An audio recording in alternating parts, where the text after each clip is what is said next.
And welcome once again into the arm balancing series of mini workshops.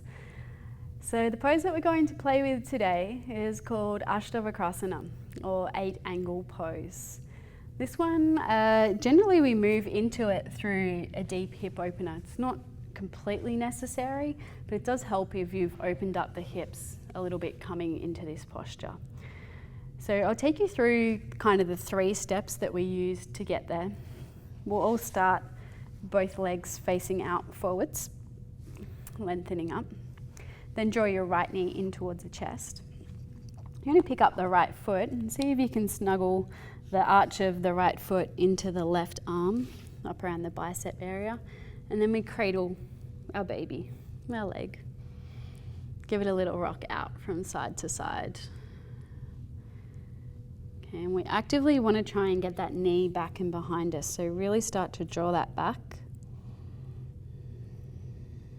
Will help us to move into the posture.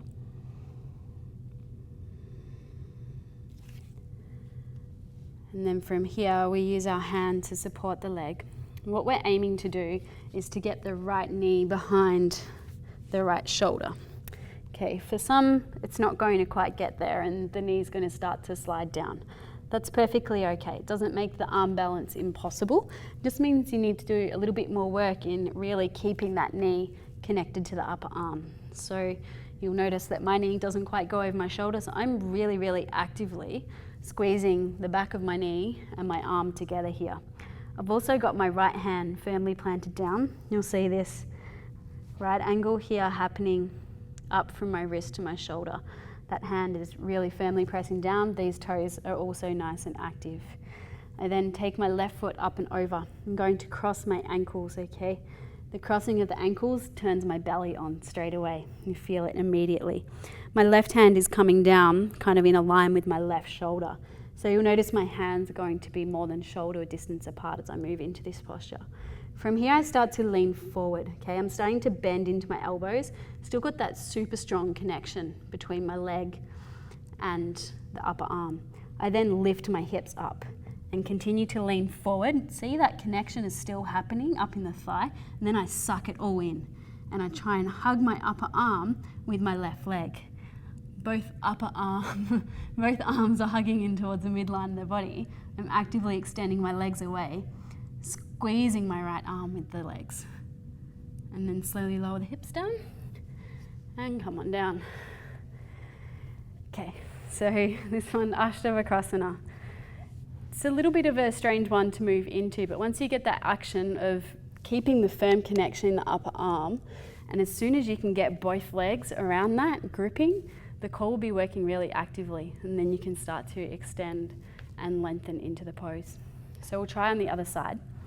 We draw the left knee in, lift the foot up, snuggle into the upper arm if you can. If it doesn't reach, that's fine.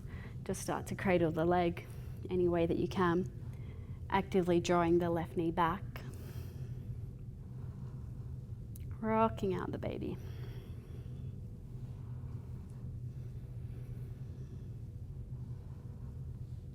And then we start to see how we go with getting the knee behind the shoulder. So we start to lift up that left foot and see if we can get the left knee behind the left shoulder.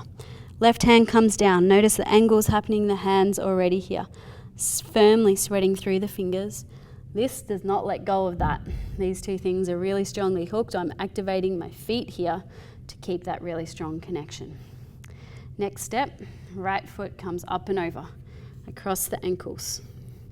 As soon as I do that, belly turns on. Right hand comes down in front of my right shoulder. Start to spread through my right fingers. I then start to lean myself forward, pressing weight into the hands. I need to press down firmly into the hands to lift my hips up. I then keep squeezing the upper arm with my top thigh, and I start squeezing with the bottom thigh. And then from here, both upper arms, or the right upper arm particularly, in towards the midline. Gaze slightly forward, kicking the feet away, breathing deeply. Lower the hips and lower the feet. Don't forget to release out through the wrists. Get a few little nice wrist release techniques now. Maybe taking some circles, maybe a little forearm stretch, whatever helps you to release them out. So that's our Astavakrasana pose. Hope you had some success there. If not, keep working at it. It will come with time. It's one of those things we just need to keep practicing, keep working on those key actions, and one day you'll pop into it and you'll be like, wow, how did that happen? So keep working, it will come. If you have any questions, always feel free to ask. Thank you. Namaste.